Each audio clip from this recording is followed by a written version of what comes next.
They were not reckless. They did not veer off trail. They packed maps, told their families, and planned a weekend hike like countless others before them. 3 women, 1 trail, no goodbyes. On a mild autumn morning in 2014, Natalie Pierce, Jenna Morales, and Monica Tran entered the Eldridge Ridge wilderness, a dense, quiet stretch of forest in western North Carolina. They were experienced enough to respect the terrain, but not old enough to imagine they wouldn't return. For 9 years, there were no answers, only fragments, a broken phone ping, a backpack strap half buried near a ravine. Search teams combed the woods for weeks. The case went cold. Families mourned in silence, but the forest, as it always does, held its breath until the storm. What happened to them was not an accident. It was not nature. It was something else, something that walked on 2 feet, waited in silence, and vanished into trees. This is not a ghost story. This is a story about what the earth keeps and what it chooses one day to give back. It was supposed to be a short weekend getaway. 3 young women, Natalie Pierce, Jenna Collins, and Monica Reyes, set off on a 2-day hiking trip in the Great Smoky Mountains National Park. They were experienced enough, cautious, and well-prepared. It was mid-September, the kind of weekend when the forest turns golden red and the air carries the scent of falling leaves. They arrived at the Big Creek Trailhead parking lot at 8:37 a.m. on Saturday, September 20th, 2014. Surveillance footage later confirmed their silver hatchback pulling in, the trunk opening, and the 3 of them stepping out. Each carried a medium-sized backpack, wearing sturdy boots and weather-appropriate clothes. They looked excited, chatting and smiling, unaware that they were about to disappear without a trace. According to receipts and location data, they had stopped at a gas station in Waynesville 45 minutes earlier, bought water, snacks, and a small can of bear spray. Nothing about their behavior raised any concern. Their trail of evidence was neat, precise, predictable, until it wasn't. The plan was simple: hike along the Big Creek Trail, spend the night at campsite number 37, and return Sunday afternoon. They had done similar hikes before, although this trail was slightly more remote. Still, it was popular, traversed by thousands every year. No special gear was required, just good shoes and common sense. At approximately 9:50 a.m., they were seen by a middle-aged couple, Roger and Elaine Garrett, who were beginning their own hike. The Garretts later described the women as cheerful and seemed like good friends. One of them, presumably Natalie, was pointing at a map and talking animatedly, while the other 2 listened and adjusted their packs. Around 10:14 a.m., a final message was sent from Jenna's phone to her younger brother. The message read simply, "At the river. Everything's beautiful. No signal soon. Talk tomorrow." That message would be the last anyone ever received from them. By Monday morning, all 3 women were reported missing. Natalie's roommate first raised the alarm. She hadn't heard from her friend since Friday and was expecting a check-in Sunday night. Jenna's parents tried calling several times with no answer. Monica's employer contacted her emergency contact after she missed her Monday shift. Calls were made, concern grew, local authorities were notified. Within hours, park rangers arrived at Big Creek Trailhead. The silver hatchback was still there, parked exactly where it had been 2 days earlier. That was the first sign that something had gone deeply wrong. What followed was one of the largest coordinated search efforts in the park's history. Dozens of rangers, search and rescue teams, volunteers, and even canine units combed the trails. Helicopters with infrared sensors flew low over the canopy. The search grid expanded daily, covering slopes, riversides, and ravines. Dogs followed their scent confidently for nearly 2 miles, then stopped. Not turned, not veered off. Just stopped, as if the trail had ended mid-stride. At campsite 37, there was nothing. No signs of a tent, no fire pit, no discarded wrappers, no footprint clusters, no broken twigs, no drag marks, no blood. Just forest, unmoved, untouched. The families arrived on the 3rd day of the search. They brought old photos, maps the girls might have printed, and described every detail they could remember. Monica's sister, Elena, led her own volunteer searches every weekend for the next 6 months. And yet, despite every effort, no trace was found. Not even a scrap of fabric. For the authorities, theories piled up. Had they gotten lost and perished deeper in the woods? But they were prepared. They had maps, GPS, and backup batteries. Weather conditions were mild. No flash floods, no storms. Had they staged a disappearance? But to what end? None of them had any signs of crisis. No financial stress, no psychological concerns, no travel documents missing, no cash withdrawals. Was it foul play? There were no known threats, no known persons of interest, and crucially, no signs of struggle, no scream reported, no dropped belongings. Their social media accounts froze in time. No logins, no activity. Their bank cards sat unused. Their apartment leases remained active. Food rotted in fridges. Books were half read. Appointments on calendars were missed. They simply vanished. 9 years passed. The national park had other hikers, other search missions, other small disappearances. The story of the 3 girls who never came back turned into local legend, then faded. But nature, unlike people, does not forget. In May 2023, a windstorm struck the Mount Sterling region of the park.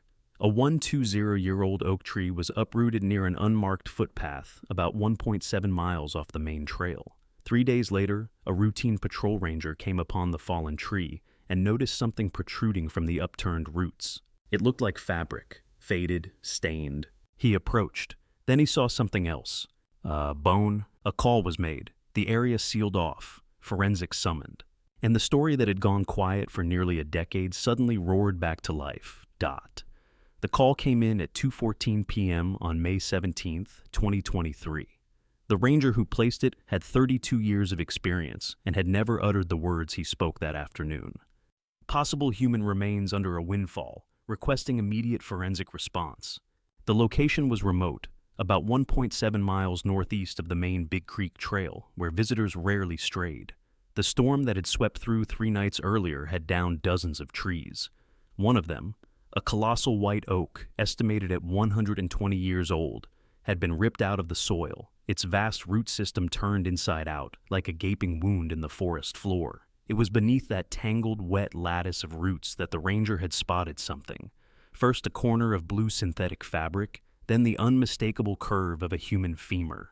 By nightfall, the site was lit by floodlights powered by portable generators. Yellow crime scene tape stretched from tree to tree in awkward geometry, marking the perimeter of what had quickly become more than a simple discovery. A team from the Tennessee Bureau of Investigation, along with forensic anthropologists from the University of Tennessee, hiked in under heavy gear and cold rain. Their orders were clear: treat the site as a potential homicide scene. The excavation began at sunrise. They worked slowly, centimeter by centimeter, using soft brushes, dental picks, and wooden sticks. Soil was removed by hand and bagged in layers for analysis. Roots were clipped with surgical scissors, cataloged, and preserved. The smell of rot lingered in the air, not fresh decay, but the damp, mineral odor of time. What emerged stunned even the most seasoned professionals. Beneath the tree's root mass were 3 sets of human remains, compacted together in an unnatural configuration.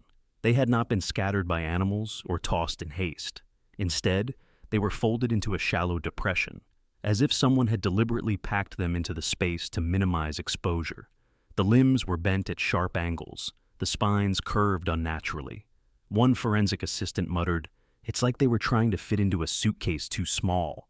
It was not a burial, it was concealment. All 3 skeletons were remarkably well preserved, shielded by the tree's roots and the acidic soil. Alongside the bones, small remnants of clothing remained. Synthetic fibers had fared better than cotton or wool. A torn piece of blue windbreaker, a size 7 hiking boot sole, a red hair tie. Tiny fragments that, together, told the investigators this was no random sight. The bones were female, young, slender.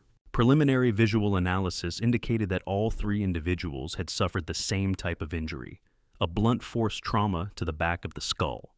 Clean, circular, and fatal. There were no defensive wounds on the hands or arms, no broken ribs. No signs of struggle. It was swift, clinical, and executed with precision. By the 3rd day, the remains were transported in labeled evidence bags to the university's forensic lab in Knoxville. DNA testing was expedited. 2 weeks later, the results came in. There was no doubt. The bones belonged to Natalie Pierce, Jenna Collins, and Monica Reyes, the 3 women who had vanished on the trail 9 years earlier. Their families were notified in a series of brief, emotionless calls. Some screamed, some went silent. Monica's sister, Elena, fainted at her desk. Jenna's father reportedly threw a chair across the room before collapsing into sobs. Natalie's mother hung up without a word and didn't answer again for 2 days. But for investigators, one thing was immediately clear. This was not a search and rescue case. This was a triple homicide. With the confirmation of identity came a reopening of the 2014 case files. Detectives, many of whom had since retired, were called in for debriefings. Evidence logs were re-examined. Witness statements from the original weekend were pulled, digitized, and reviewed line by line. A few strange details stood out. In particular, multiple hikers in 2014 had reported seeing a solitary man along the Big Creek Trail. A middle-aged hiker wearing muted clothes, walking alone, carrying a large pack. He was described as avoiding eye contact, never initiating conversation, and vanishing quickly from view whenever someone approached. At the time, the sightings were dismissed. There are always lone hikers, always drifters. But now, with the clarity of hindsight, the image sharpened. Someone had been out there, someone quiet, invisible, calculated. One couple remembered passing this man near campsite 37, the same site the 3 women had planned to camp. He was sitting alone by the stream at dusk, staring into the water. When they greeted him, he only nodded, never lifting his eyes.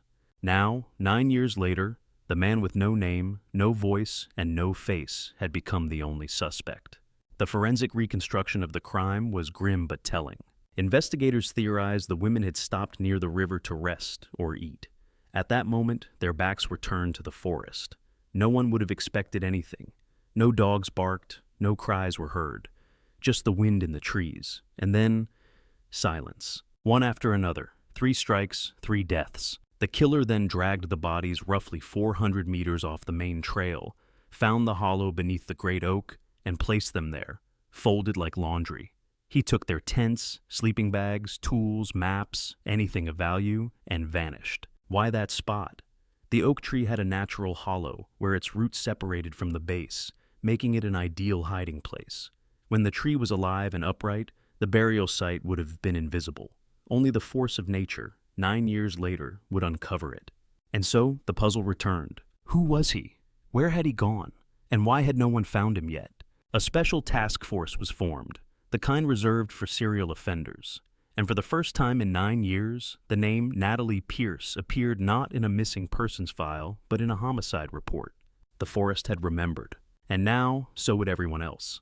The moment the case was reclassified from missing persons to homicide, the atmosphere inside the Tennessee Bureau of Investigation shifted. What had once been a file gathering dust in a forgotten drawer was now an active murder investigation involving 3 victims, 1 location, and 1 shadowy figure last seen nearly a decade earlier. The detectives combing through the original 2014 witness reports knew what to look for now. Patterns. They weren't searching for hikers anymore. They were searching for a killer. Among the handful of statements that mentioned a man on the trail that weekend, a few details emerged consistently. Male, middle-aged, hiking alone, wore earth-toned clothing, carried a large backpack, avoided eye contact, and never spoke unless spoken to. The descriptions were vague and useless in isolation, but viewed collectively they outlined a shape, and that shape wasn't new. It had been there all along, hidden in plain sight like the girls under the tree. One ranger recalled seeing him too, said he had an oddly steady gait, like he didn't waste motion. He didn't hike, the ranger noted in a memo. He moved like someone going to work. Investigators revisited every camera feed, every receipt, every ranger report from the week of September 2014. Nothing. He was either invisible or careful, likely both. There was no car matching the descriptions parked at the trailhead. No electronic trail. No purchases on record. No name. But one investigator, a veteran named Ellis Morrow, had a theory. Ghosts don't vanish, he told the team. They leave footprints in other people's stories. We just have to match the prints. He proposed using the FBI's VICAP system, the Violent Criminal Apprehension Program, a national database designed to find patterns across jurisdictional lines. Morrow input the key data points from the Bennett case. Victims. 3 young women, killed by a single blunt force strike to the base of the skull. Bodies folded and hidden with unnatural precision. Gear stolen, no sign of struggle, no witnesses. Then he hit search. The system took 67 seconds to return a match. Just one. A cold case from 2018, 4 years after the disappearance of Natalie, Jenna, and Monica. A solo hiker, 22-year-old college student Mark Renshaw, had vanished in the Gifford-Pinchot National Forest in Washington state. His car was found at the trailhead. A full-scale search turned up nothing. It was only a year later, when 2 hunters took a wrong turn and stumbled into a windbreak far from the trail, that Mark's remains were found. The body had been hidden under a stone hollow, covered in branches and forest debris. The autopsy noted a single blunt force trauma to the base of the skull. No tent, no backpack, no gear. Everything was gone. The similarity was uncanny. The trauma identical. The concealment method eerily familiar. And now, suddenly, the possibility emerged. This wasn't just a killer, it was a pattern, a predator. Detectives contacted Washington state authorities and confirmed the case's details. One local investigator mentioned a piece of odd testimony. Just days after Mark's disappearance, a man had walked into a small second-hand outdoor store in a nearby town and sold a nearly new tent and high-end hiking backpack. Paid in cash, no name. But there was a grainy black and white security camera above the register. The footage wasn't clear, but it showed enough. A middle-aged man with a weather-beaten face, wearing a faded cap, a thick flannel, and a quiet stillness that seemed to bleed through the screen. He was the ghost again. Forensic analysts enhanced the footage. They ran facial recognition software against every available database. Driver's licenses, military records, arrest logs, thousands of false matches. Then, finally, one hit with 87% certainty. Randall Clark, arrested in Oregon 5 years earlier for vagrancy and public intoxication. No fixed address, no social media, no credit cards, no cell phone. His known history included seasonal work, logging crews, farm labor, odd jobs near national parks. A man who drifted through the wilderness, invisible, untraceable, unwanted. His face, matched to the video from the gear shop, was the first true lead in 9 years. A national warrant was issued. Alerts went out to all law enforcement agencies, especially those near trail towns and gateway communities around national parks. The public wasn't notified. Not yet. They needed quiet. They needed precision. Randall Clark was a man who had survived in silence. The slightest noise might send him back into the trees. But weeks passed, then months, nothing. Clark seemed to vanish. He had no electronic footprint, no digital life, no taxes, no driver's license, just fragments. Sightings that led nowhere, dead ends wrapped in shadows. Some feared he was already dead. Others feared he wasn't. The task force went into standby mode. Leads dried up. Hope thinned. And then, unexpectedly, the call came. From a public library in a small Montana town near the Idaho border. A librarian, a woman in her 60s, said she recognized the face from a bulletin posted behind her desk.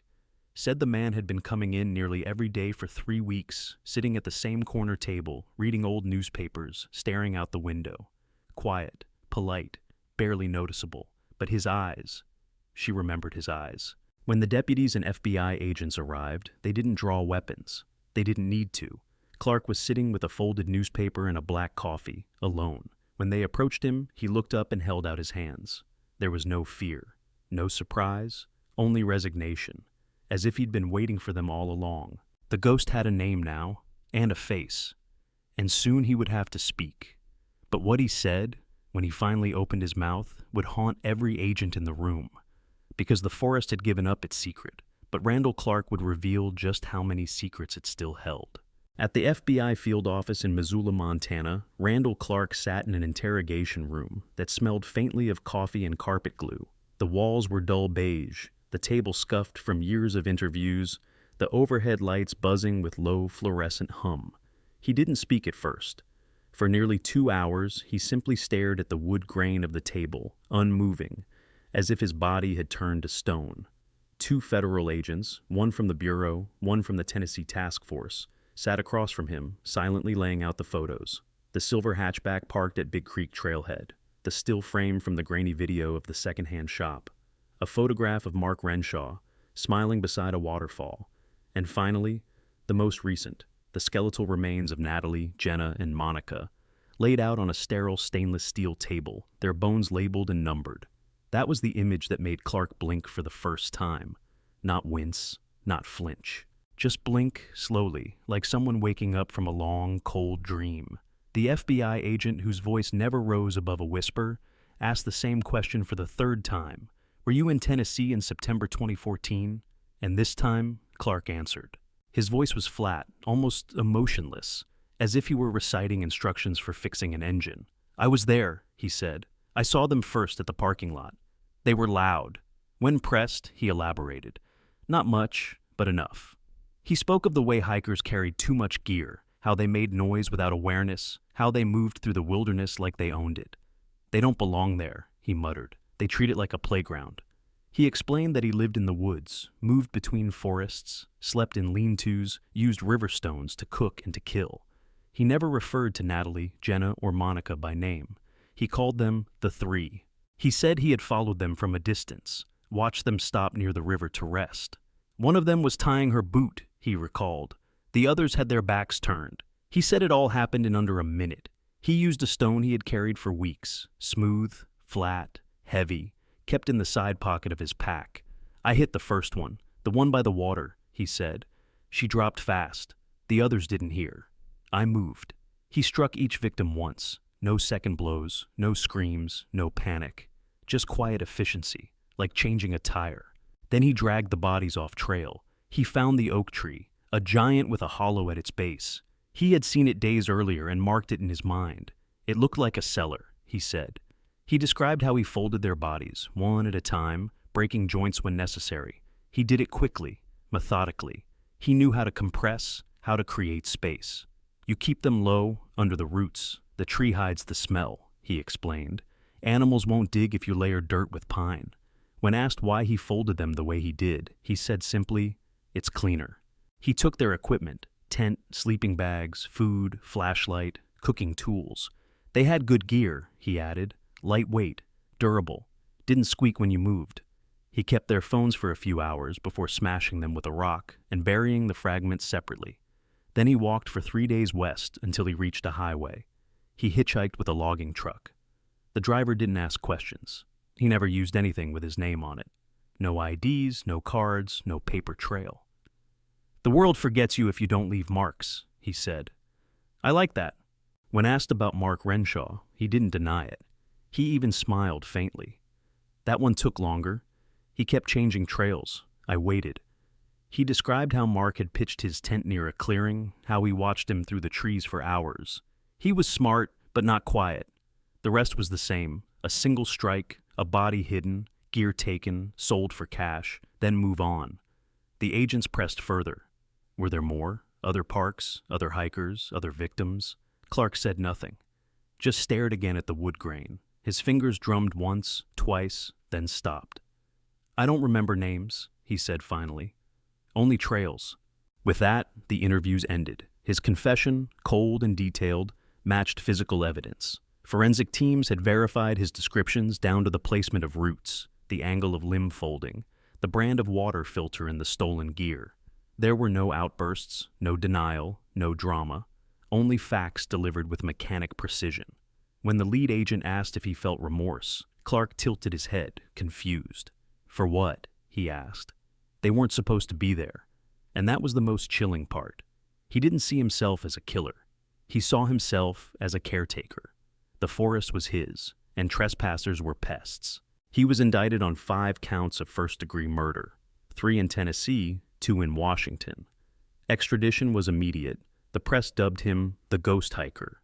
Victim families watched footage of his blank stare during arraignment, hoping to find some crack, some flicker of humanity. There was none. Psychologists called him emotionally blunted. Others called him a predator. But the case was closed. The bones had been found. The killer had a name. But the haunting question lingered. Were there others? In the files of national parks across the country, there were still red pins on maps. Solo hikers who never returned.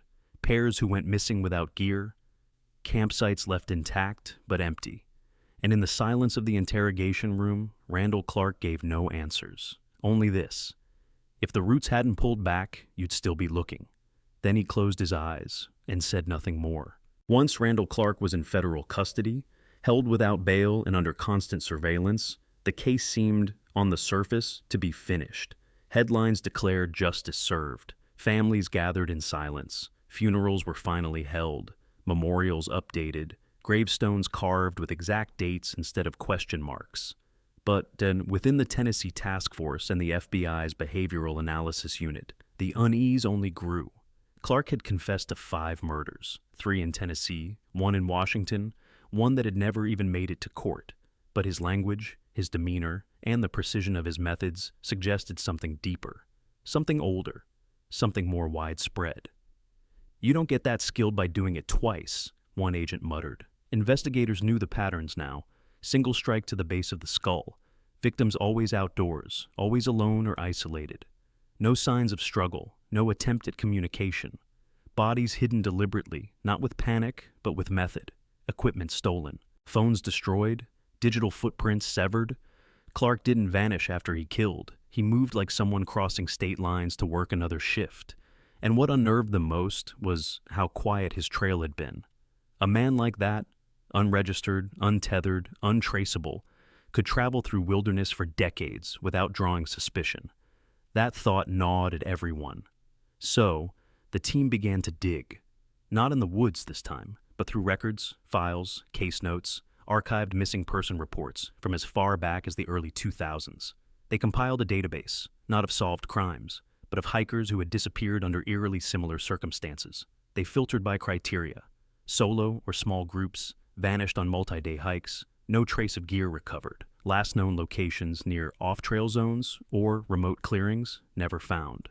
What emerged was a disturbing constellation. Dots scattered across the American West and South. Utah, Colorado, Northern California, Arkansas, even parts of New Mexico. Most cases had been dismissed as accidents, weather events, or poor planning. A handful had been labeled possible animal attacks. But now, with the knowledge of Clark's MO, many of those conclusions looked naive. In one instance from 2011, a pair of twin sisters hiking near the Ouachita Mountains vanished on their second night. Their tent was never found. Their car was still parked at the trailhead. A hunting dog tracked them to a creek and lost the scent. No bodies, no gear, just empty silence. Another case from 2007 involved a military veteran doing a solo backcountry survival test in Montana. He never returned. His GPS unit sent no distress signal. His gear was worth thousands. None of it recovered. At the time, authorities assumed he had drowned. Now, the case was reopened.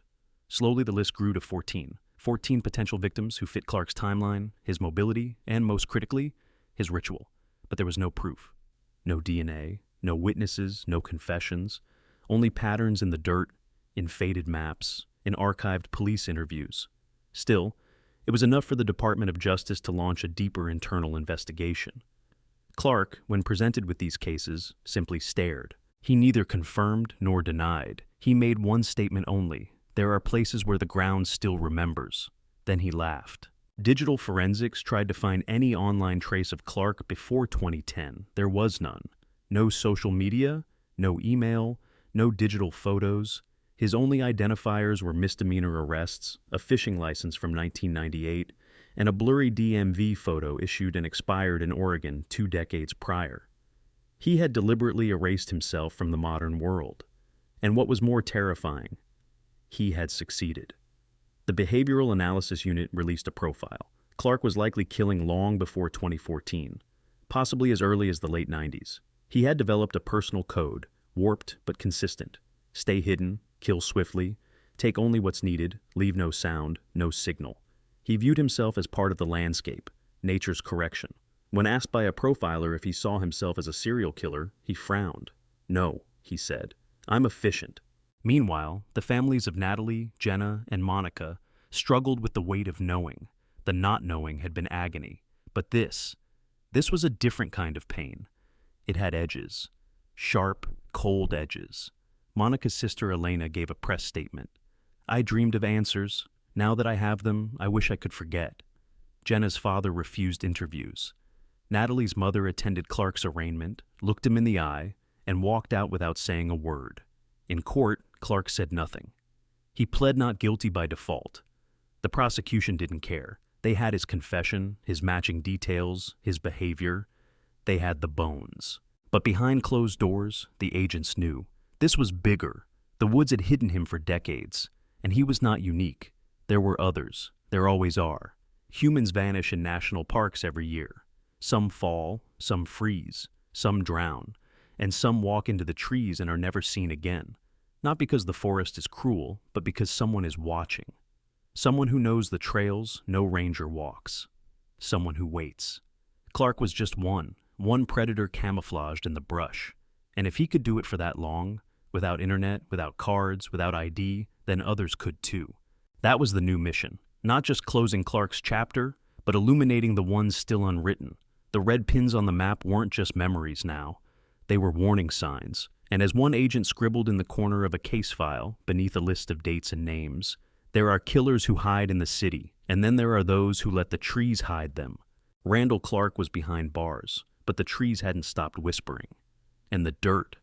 God help him, the dirt still remembered Dot. It began with a phone call from a park ranger in Northern California. She wasn't even contacting the FBI, just calling a colleague in Tennessee out of curiosity, a half-formed instinct. She'd read about the Bennett case in the news, seen the name Randall Clark, seen the folded bodies, the single-strike trauma, the eerie neatness, and something about it had scraped against a memory. In the fall of 2009, a hiker named Devin Michaels had vanished in the Klamath National Forest. 29, outdoorsman, former scout leader, smart and strong. He'd planned a solo 3-day hike. His last message said he'd reached the river and was planning to fish before making camp. He never came back. The weather had been perfect. No signs of a storm.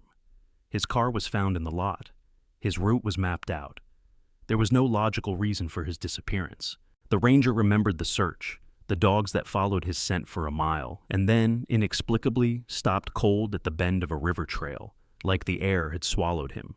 At the time, they chalked it up to a fall or mountain lion. Now, it felt like something else.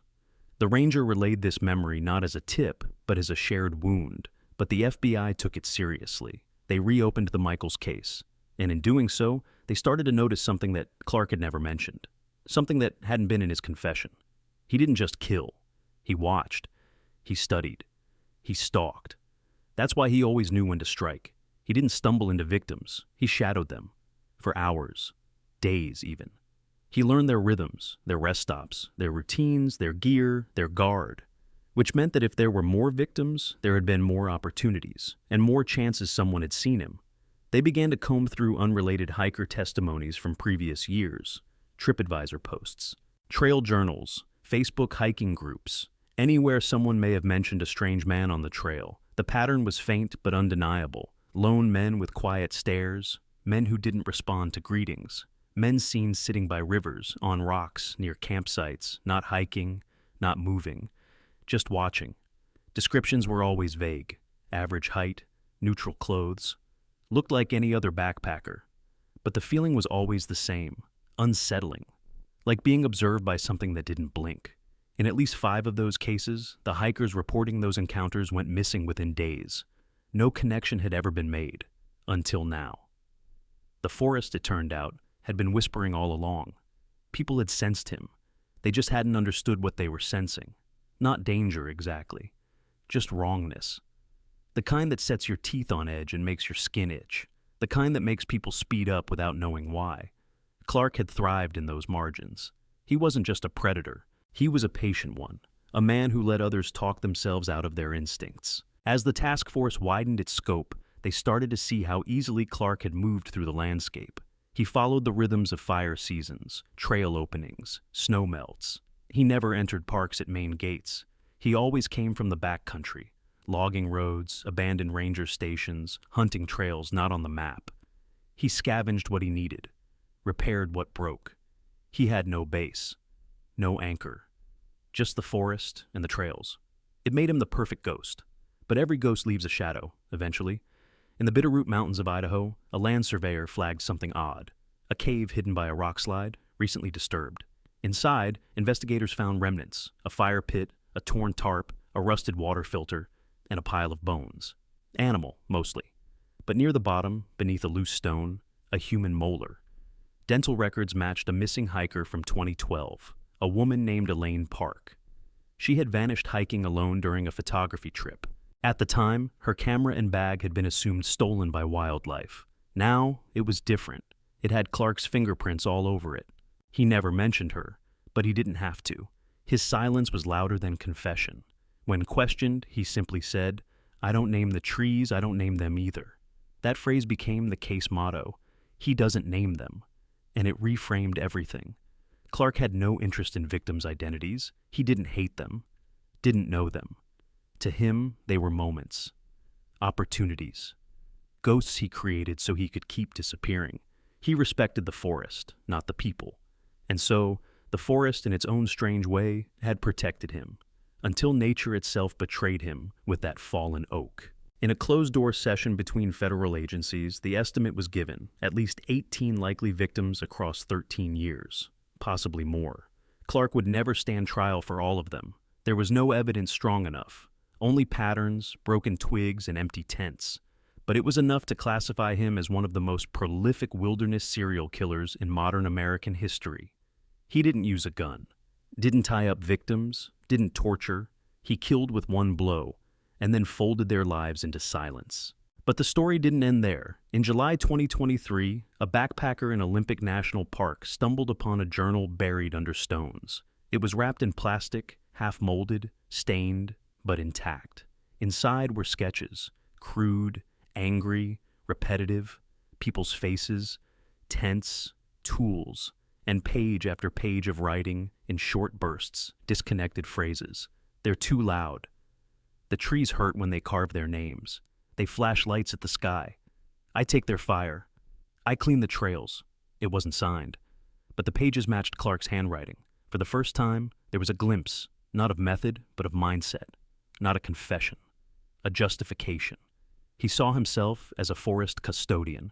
He killed not out of rage, but ritual. He didn't feel. He removed. The forest had spoken, through fallen trees, silent trails, lost names, and unearthed journals. And what it said was this: monsters don't always come with red eyes or jagged teeth. Sometimes they carry a backpack and a stone, and they wait for the noise to stop. In the evidence room at the TBI headquarters, sealed behind layers of tape, gloves, and chain of custody forms, sat a gray canvas backpack. Weathered, sun-bleached, and patched at the corners with mismatched cloth, it had once belonged to a victim, though no one knew which one. It was recovered during a joint operation near the Colorado border, in a remote section of San Juan National Forest, stashed under a pile of driftwood along the banks of a nameless stream. Inside were two items: a metal water bottle stained with sediment, and a river stone wrapped tightly in a strip of faded red cloth. That stone, smooth on one side and flattened along the bottom edge, matched the forensic imprint found on several skulls. Same width, same weight, same surface curvature. It was not just a weapon, it was Clark's tool, his instrument. It had traveled with him across state lines, across bodies. Not an accident, not a one-time improvisation, but a deliberate chosen object. He had carried it like a craftsman carries a hammer, like a priest carries a relic. The red cloth? Lab analysis revealed it was once part of a scarf, polyester, floral print, size consistent with something worn by Jenna Collins.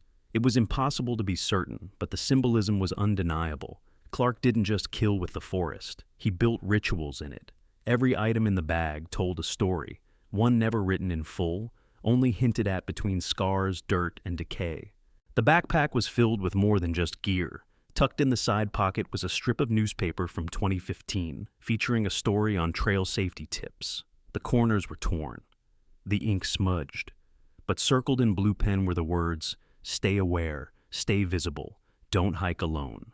Whether Clark had circled it in mockery, sarcasm, or admiration, no one could say. But the irony was searing.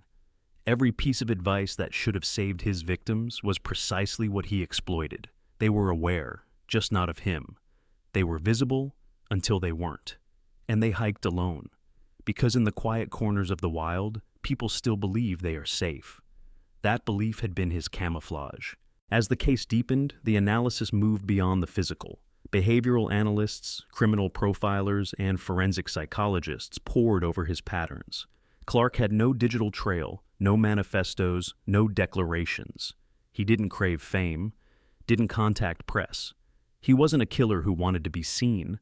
He wanted to remain part of the forest, to be something you passed by without ever realizing.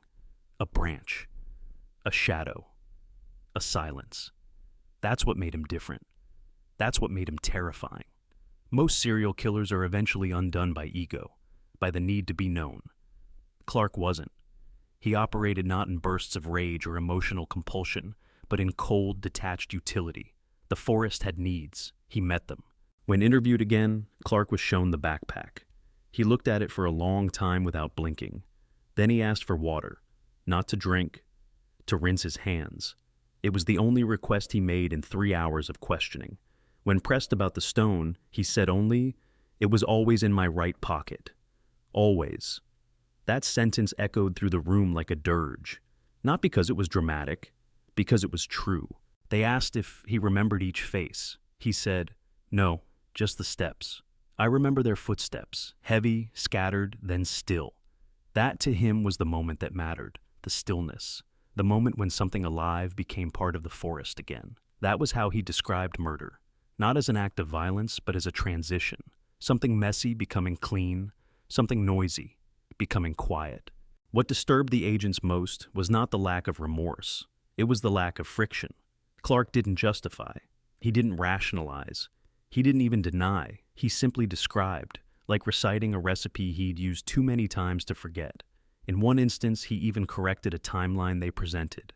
"No, it was later," he said. "There were clouds, the wind had changed." His mind held details not out of guilt, but out of precision. That was the word investigators kept circling back to: precision. He remembered the type of stitching on a stolen sleeping bag, but couldn't remember the face of the person who carried it. He recalled how many steps it took to reach a clearing from a river bend, but not the screams of the woman he killed there, because there hadn't been any. There were rarely screams. He moved fast. That was his advantage, that and the stone. A forensic geologist traced the weapon's mineral composition to a specific tributary in North Carolina, meaning he didn't find it randomly. He selected it, possibly even sharpened it along the years through use, like a stone shaped by the current. It was his signature, even if he didn't know it. No fingerprints, no names, but the stone was his fingerprint. In the final recorded interview, Clark was asked if he ever felt fear, if he ever thought someone might catch him. He smiled for the first time. "Only once," he said, "when I saw my own reflection in a ranger's binoculars. I thought for a second it was someone else watching me. Then I realized I'd never seen my face like that before." He paused. It looked human. The room went silent. There are killers who leave trails of blood. Clark left trails of quiet, trails of absence, campsites that should have been disturbed but weren't, tents that never got unzipped, backpacks that went missing, not because someone took them, but because someone made them disappear. The backpack sat now behind glass, an artifact in a room no one visited except agents and archivists, but it told the whole story, not through what it contained, but through what it didn't. There were no maps, no names, no memories, only a stone, only a scarf, and a silence that could still be heard if you listened hard enough, not in words, but in the absence of birdsong, in the sudden hush of wind, in the moment when you realize you are alone and something is watching. They called it the still zone, a stretch of forest that seemed ordinary to the untrained eye, trees spaced evenly, no unusual underbrush, a gentle incline leading to a quiet stream. But to the rangers who worked the area, it was a place where sound didn't behave the way it should. Birds rarely chirped there. Insects seemed to stop mid-flight. Even the wind hesitated, like it knew better than to disturb what waited beneath the canopy. It was one of those zones, unnamed on maps, unmarked by trail signs, where people sometimes disappeared, and where search parties often found themselves circling without understanding why. The forest there wasn't dense or dark. It was something else, watchful. And now, with the full knowledge of Randall Clark's movements, the task force understood that these silent corners weren't anomalies. They were hunting grounds. When the behavioral analysis unit reconstructed his suspected movements using geographical profiling, they realized that Clark had returned to the same types of locations repeatedly, spots just off main trails, adjacent to water sources, with limited line of sight from any direction and a direct natural exit, like natural blinds in a hunter's perch. These weren't random kill zones. They were carefully chosen points of ambush. In every confirmed case, the victim had stopped to rest or eat. They had paused. That pause, that simple moment of stillness, had made them vulnerable. And somewhere, just beyond vision, Clark had been watching, always watching. In one chilling discovery, a retired backpacker came forward with an old GoPro video from a 2016 hike in Shenandoah National Park. The footage wasn't remarkable, a walk along a river, some commentary about trail conditions, until one frame, less than 2 seconds long, showed something in the background. A man, half shrouded by trees, sitting on a boulder, unmoving. The backpacker hadn't noticed at the time. It was only after watching the video, years later, after the media began showing Clark's face, that he recognized the profile. The image was grainy, pixelated, but the posture was unmistakable. Knees high, hands folded, head slightly tilted. Not relaxed, but alert. A predator in perfect stillness. The timestamp matched a week during which a hiker named Angela Liu vanished while trekking solo nearby. Her case had been cold ever since. Now, it was warm again. The team called these moments passive contact. Times when Clark had been seen, however briefly, however unknowingly, in the background of someone else's story. Every photo taken in a national park during those years was now suspect. Every blurry silhouette in a frame could be him. They ran facial recognition software on thousands of crowd-shared images. Campground selfies, not the trail junction group shots. Time-lapse scenery posts, and slowly, terrifyingly, patterns emerged. Clark had been close to more people than anyone imagined. He had stood within 30 feet of unaware tourists. He had passed families on trails without ever turning his head.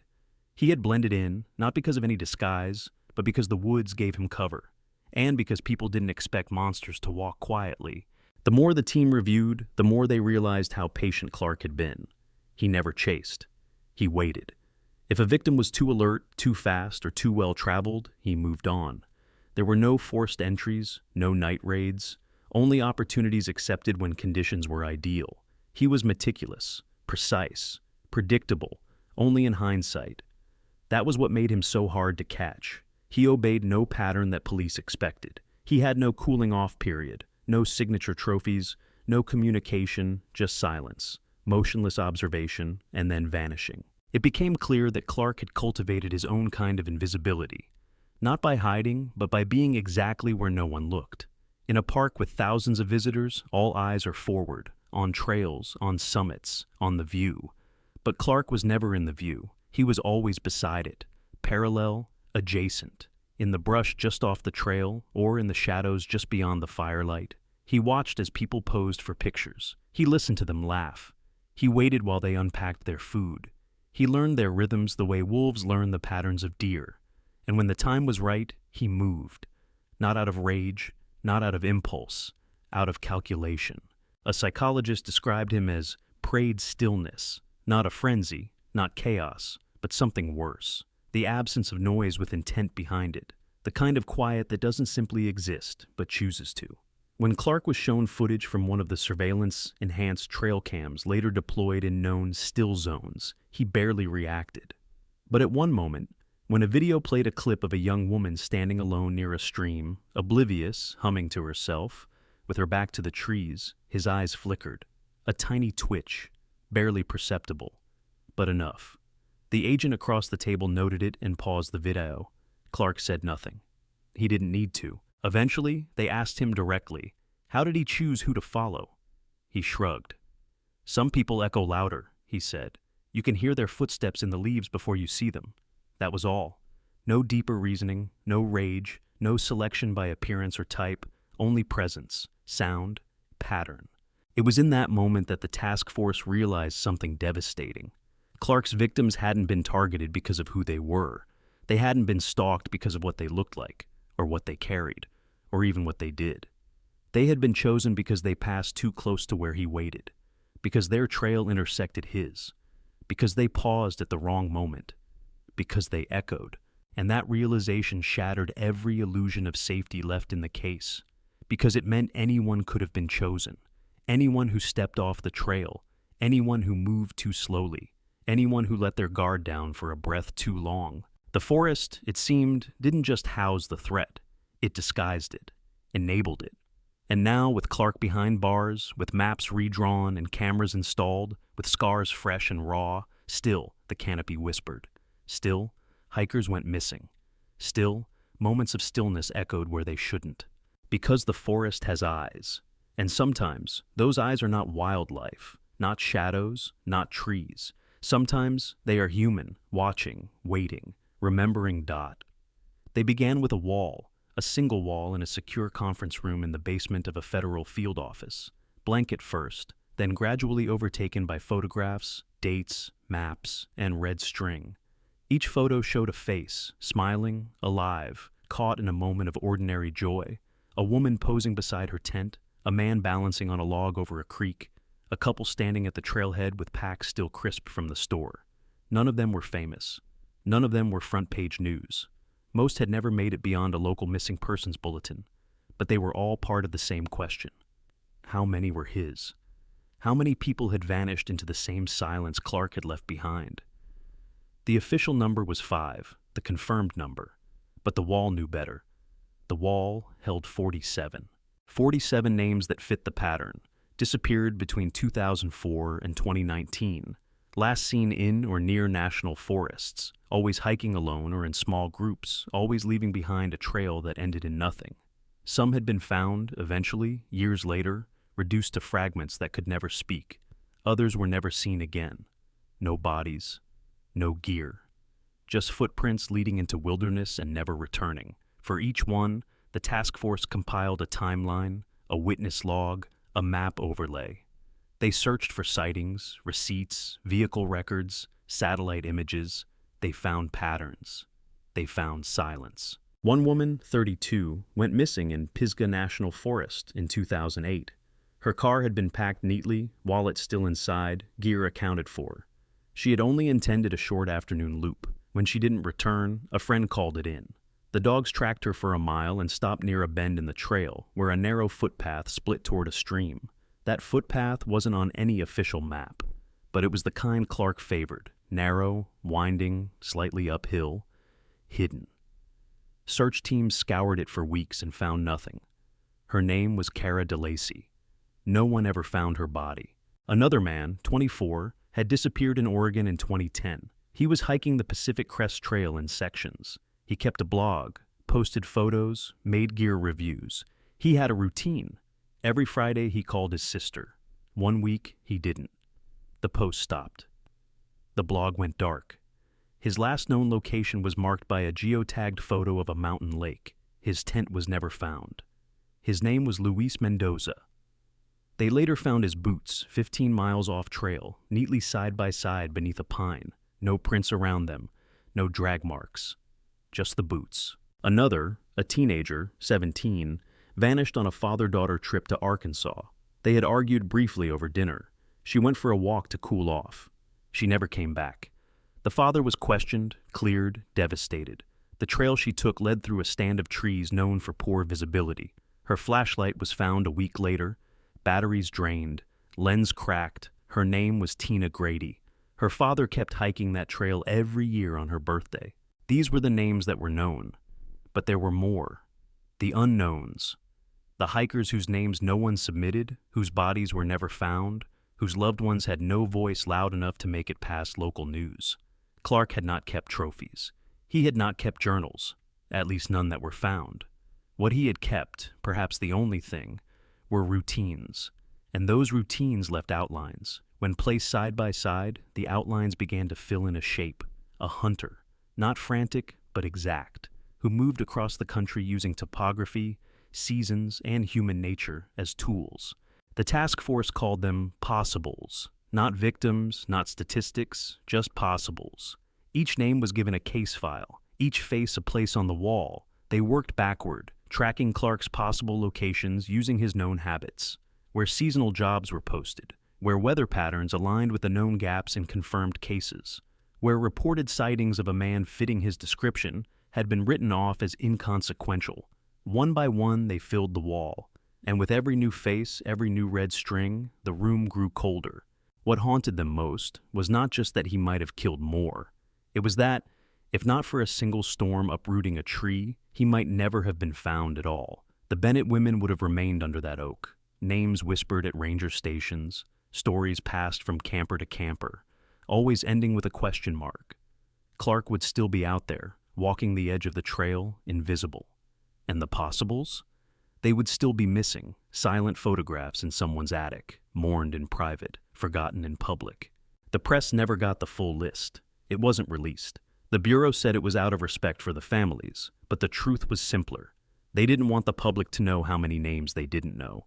In a country of vast wilderness, the number was never going to be final. There would always be more. Clark wasn't prolific in the way some serial killers are, driven by compulsion or voices. He was prolific because he had time, because the woods gave him cover, and because he didn't need anything but stillness and the weight of a stone. No one knows how many faces are missing from that wall. Some were never reported. Some were written off. Some were buried in paperwork in small-town files, under wrong assumptions. But the agents who built that wall carry them still. They remember the faces. They remember the blank spaces where timelines should be. They remember the eyes. Because in the end, Randall Clark didn't care about names. He didn't need them. But the world does. Because names are what tether us to each other, to memory, to justice. And when names vanish, they leave behind only holes. Holes in the ground, holes in hearts, like holes in maps. And those are the names we never learned. It began like any other mountain storm, unremarkable at first. A shift in barometric pressure, a quiet rumble over the ridge, the smell of wet bark thickening in the air. Park rangers noted it in their daily logs without concern. Storms passed over the Smokies regularly in spring and early summer. But this one moved differently. It rolled low and slow, gathering force, dragging the wind behind it like a curtain, scattering pine needles across the trailheads. At precisely 3:42 p.m. on May 14th, 2023, a gust measuring over 60 miles per hour swept down the eastern slope of Mount Sterling, twisting through the older-growth trees like a blade, snapping limbs and shaking roots that had not been disturbed in decades. One of those roots belonged to an ancient white oak, its trunk nearly 6 feet wide, its crown known by rangers as the cathedral for the way sunlight filtered through its leaves like stained glass. The tree had stood for over a century. It had shaded families, lovers, hikers, wanderers, and, unknowingly, a secret buried deep beneath its roots. When the oak finally gave way, it did not shatter. It sighed. Its fall was long, slow, and strangely elegant, tearing through the undergrowth in a wide arc before settling with a crash that echoed for miles. The damage was surveyed 3 days later by Ranger Eli Hart, a 14-year veteran who had passed the tree countless times and had always imagined it would outlive him. He found its remains sprawled like the fallen carcass of some great beast. Its root system heaved skyward, tangled with mud, stone, and rot, and there, beneath the roots, where the earth had been strangled in darkness for almost a decade, he saw something white. Not bark, not fungus. Something smoother, cleaner. He stepped closer. Bone. The report he filed that afternoon would unravel 9 years of silence. It would reopen one of the most baffling missing persons cases in park history. It would transform 3 names from rumor to reality. Natalie Pierce, Jenna Collins, Monica Reyes. The storm had done what no man could. It had spoken. It had lifted the weight of 100 years of oak and exposed the truth. Not because it sought justice, but because the forest, like time, eventually turns over everything it holds. The forensic excavation that followed was methodical, respectful, and drenched in disbelief. Beneath the roots lay 3 bodies, carefully arranged, folded into each other like figures in a morbid sculpture. The limbs had been positioned to take up as little space as possible, the hands curled under ribs, the skulls tucked toward chests. It was not the way animals hide their dead. It was the way humans hide their sins. Each skull bore the same mark, a precise circular fracture at the base of the cranium, the kind caused by a single heavy, blunt impact delivered with absolute control. No defensive wounds, no signs of hesitation, no struggle. The killer had struck from behind, one after the other, in a matter of seconds. There was no chance to scream, no time to run, only the sound of the wind and the rush of water nearby, and then nothing. For years, the families had waited for answers, caught between hope and horror. The not knowing had carved slow tunnels through their lives. When the call finally came, there was no relief. Only silence on the other end of the line, followed by breathless sobs, questions with no good answers, and grief that had nowhere left to hide. But for investigators, the storm was not just a revelation, it was a thread, and when they pulled it, the fabric of the unknown began to tear. The method, the setting, the precision, it all pointed to something larger, something practiced, something repeated. The task force was reactivated, files reopened, maps pulled, witness statements re-examined with new urgency. And when the name Randall Clark surfaced, when the footage from a secondhand gear shop in Washington state linked a stranger to another unsolved case, when facial recognition tagged him from a vagrancy arrest in Oregon, the pieces that had sat quietly for nearly a decade began to speak. But none of it would have happened if not for that storm, without the gust that lifted that root, without the tree that fell not on a trail, not near a campsite, but over the very place Clark had chosen to bury 3 strangers. A hiding place no one would have thought to search. A grave only nature could open. And in doing so, the forest had become a witness. Not by intention, but by inevitability. For those who walk the woods now, the story is told in murmurs, at ranger stations, around campfires. It is not shouted. It is not posted on trail maps, but it is known. That sometimes the trees remember. That sometimes the wind carries more than rain. That sometimes the earth lets go, not because it chooses to, but because it must. And so, the storm that spoke did not do so in thunder. It did not roar. It did not cry. It simply breathed. One long breath that bent a tree, broke the silence, and brought the dead back into the light. By the time Randall Clark was transferred to a federal holding facility in Colorado, the public had already drawn their conclusions. Headlines called him a phantom, a drifter, a man without roots who left only bones in his wake. But within the task force, where every folder was heavier than it looked and every map spoke of pain, they knew better. Clark was not a ghost, not a myth, not some unknowable evil carved from wilderness folklore. He was a man, ordinary in almost every physical way, unremarkable to the point of invisibility. And that was what made him terrifying, because he didn't stalk in shadows. He didn't wear a mask. He didn't need to.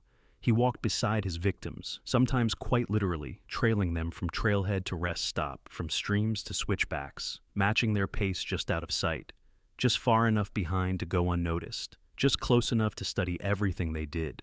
And in doing so, he became not a stranger, but a shadow of routine, a reflection of their own solitude turned predator. He didn't break into homes, didn't cut through locks. He waited, and if the moment never came, he simply moved on. And if it did, he struck like gravity, sudden and quiet and final. And it was this silence that haunted the agents the most, because it mirrored their own missed moments. All the times they had walked trails and dismissed a figure sitting alone on a rock, all the times hikers had passed him and nodded politely, not knowing the danger was not in the woods but behind their own shoulder. They retraced his known paths from North Carolina to Idaho, mapping every national park where a body was found, every forest where one wasn't, and they began to see him not as one man, but as part of a wider reality, a possibility that in every expanse of wilderness there might be someone who walks just off trail, watching, waiting, never needing more than a backpack, a stone, and time. And they began asking deeper questions. How many more are like him? How many of the missing aren't missing by accident? How many smiles frozen in photos on "Have you seen me" posters were the last moments before a stranger decided they would never be seen again? Because the truth was hard. The truth was that Clark was not exceptional, not special. He was simply consistent. And the wilderness gave him the perfect classroom. Taught him patience, taught him silence, taught him where people set up their tents and how far they typically walked from the fire before letting their guard down. And in this curriculum of predation, he graduated quietly, without fanfare, just another man with a trail name no one knew and a path no one followed until it was too late. And that is what changed inside the minds of those still working the case. That is what twisted the final knife, not what Clark had done, but what he had proven, that the boundary between hiker and hunter is thinner than anyone wants to believe, and that some people don't need madness or revenge or compulsion to kill. They only need the opportunity, the silence, the absence of eyes. They only need you to believe you're alone when you're not. And the more they dug into the missing, the more they found variations of the same story. Someone hikes into the woods with plans and photos and text messages sent from the trail. Someone is seen by another group. Someone is smiling, and then they're gone, without a struggle, without a trace, as if the trees themselves opened and swallowed them whole. But now the investigators knew better. The trees didn't kill anyone. The weather didn't erase every clue. It was men like Clark, walking beside us, keeping pace, learning us until the perfect stillness opened. And when Clark was asked one final time why he had stopped killing, why he had let so much time pass between his last victim and his capture, he looked up and said, "I didn't stop, I just got better at hiding." And in that moment, a chill went through the room, because it meant what they feared most was likely true. That even now, even with Clark behind bars, someone else could be out there, someone watching from the brush, someone who read about Clark not with horror, but with recognition. Someone who has been careful, patient, invisible, and so the message that spread through ranger stations and wilderness offices and search and rescue teams across the country wasn't panic, but vigilance. It wasn't that the woods are dangerous, but that people are, and that the ones who walk beside us may not always mean to wave, may not always mean to pass, may not always mean to keep moving. Because sometimes, the real monsters don't look like monsters at all. They look like hikers, like men refilling water bottles, like campers watching a fire from across the stream. They wear no mask because they don't need one, because the world already gives them one, normalcy. And when they strike, there are no fireworks, no music, only the sound of a shoe slipping on wet leaves, the hush of a bag being zipped closed, the slow fade of footsteps merging with wind, and then only the trees remain, the same trees that saw it all but say nothing, the same trees that Clark trusted to bury what he didn't want found, until the storm came, until the roots lifted, until the forest itself said enough, and the earth finally gave the names back. Dot, the forest does not forget. Even when the world moves on, even when headlines fade and documentaries end, even when park brochures are reprinted without mention of the names, the earth remembers, and sometimes, when it's ready, it exhales the truth it buried long ago, not for justice, not for spectacle, but simply because it must, because the weight becomes too much. When the forensic team finished their work at the fallen oak, they found more than bones. They found remnants of lives interrupted, Natalie's cracked necklace with the missing clasp, Jenna's torn journal with only the word followed, legible through water stains, Monica's plastic hiking whistle never blown.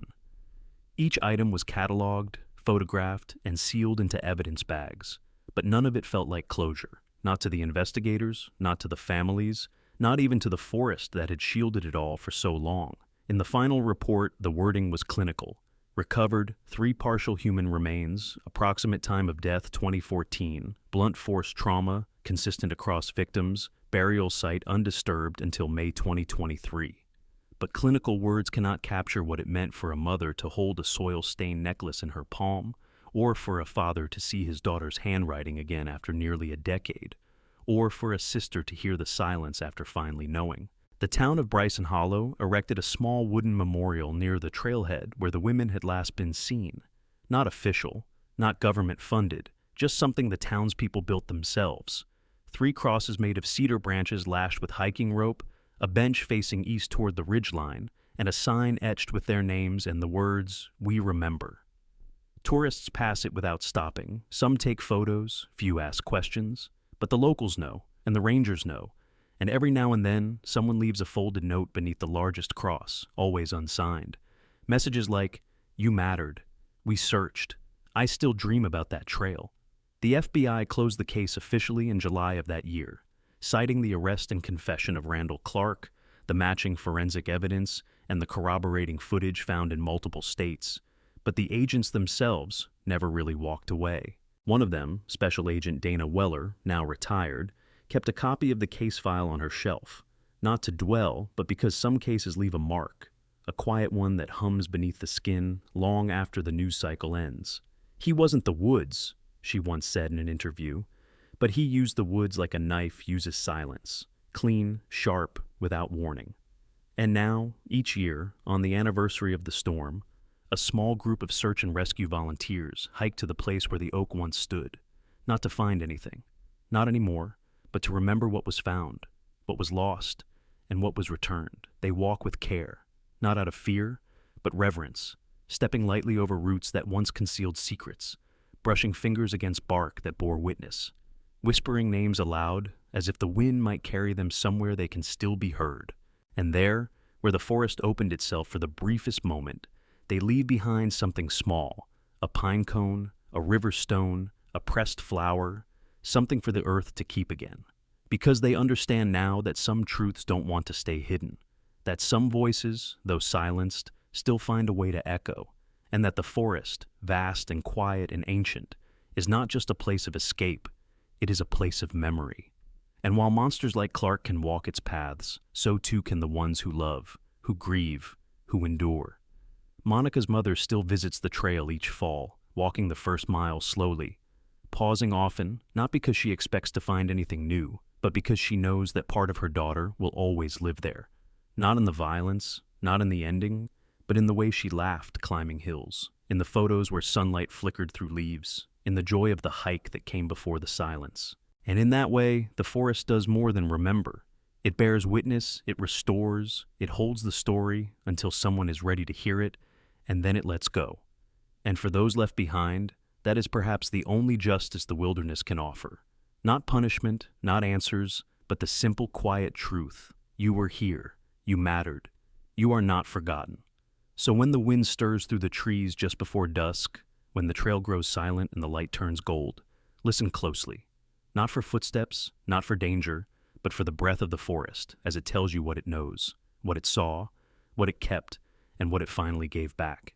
Because the forest does not forget. And sometimes, if you're still enough, it lets you remember too.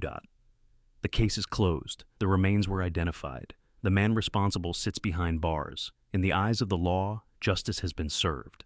But in the woods, time moves differently. It does not forget. It does not forgive. It waits. For the families, there is no resolution, only the knowledge of what happened, not why. No courtroom confession can replace the sound of a voice you'll never hear again. No arrest can rewind the moment someone stepped off the trail and didn't come back. There will always be spaces between trees where answers once lived. There will always be names etched on trail signs and memorial benches where strangers stop and wonder, what really happened here? This story is not just about 3 women who vanished. It's about all the ones still missing, the ones whose names we don't know, the ones the forest still keeps, and the silence that stretches between each footstep on a trail that never really ends.